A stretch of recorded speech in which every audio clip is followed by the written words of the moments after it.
এটা ছিল 3 ডিসেম্বরের কাজ। ওই দিন আমার 2টো ব্রাইড ছিল, তো সেই কারণেই আমি সকাল সকাল রেডি হয়ে বেরিয়ে গিয়েছিলাম। ফার্স্ট ব্রাইডকে সময় দিয়েছিলাম ওই 10:30 থেকে। আমি ফার্স্ট ব্রাইডের বাড়ি সময় মতোই পৌঁছে যাই। দিদি নেলস করতে যাওয়ার জন্য একটু দেরি হচ্ছিল, তার মধ্যেই দেখি কাকিমা আবার মিষ্টি নিয়ে হাজির। কাকিমা আমায় বলছে, তোমায় একটা তো মিষ্টি খেতেই হবে। কাকিমা আমায় এত মিষ্টিভাবে বললো যে কাকিমার রিকোয়েস্টটা না রেখে আমি পারলামই না। তার মধ্যেই দিদি চলে আসে, তারপরেই আমি কাজ শুরু করে দিই। দিদিকে প্রথমেই জিজ্ঞাসা করেছিলাম যে তুমি কিরকম কি ডিজাইন করবে। দিদি আমায় বলেছিল যে তুমি তোমার মতন কাজ করো, যেটা আমার হাতে ভালো লাগবে। আর্টিস্টদের পছন্দ মতো যদি কোনো কাজ করতে দেয়, তার থেকে শান্তির জিনিস কিচ্ছু হয় না। তাছাড়া কোনো ডিজাইন যদি এখন আবার হুবহু এক করে দিই, ফেসবুকে আবার ঝগড়া ঝামেলা শুরু হয়ে যাবে।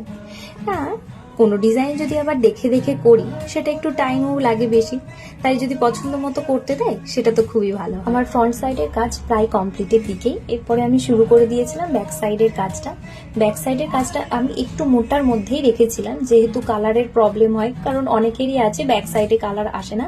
তো আমি সেই ক্ষেত্রে ব্রাইডদেরকে বলেই দিই যে আমি ব্যাক সাইডে একটু মোটা করে ডিজাইন করব, যেহেতু কালারের প্রবলেম হয়। তো দিদির মুখ থেকে শুনে নিই যে কিরকম কি লাগলো ওদের রিভিউটা, তোমরাও শুনে নাও। ভালো লেগেছে? এই বড় ব্যাগগুলো তো নিয়ে গেছি, দারুণ হয়েছে ডিজাইন। ওই ঘরে রয়ে গেছে। কাকিমা, ভালো লেগেছে? দারুণ দারুণ হয়েছে, আমি দেখেছি, খুব সুন্দর। আবার আসবে।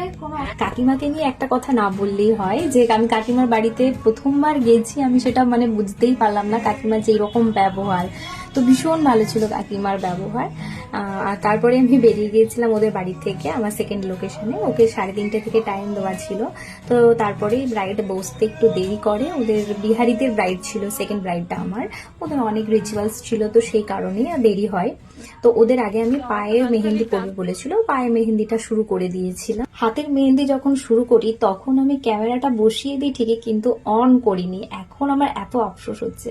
তো সেই কারণেই আমি এখন ছবিটা অ্যাড করে দিয়েছি। তোমরা দেখে বলবে কিরকম হয়েছে। আজকের মতন ভিডিওটা এতটাই, টাটা।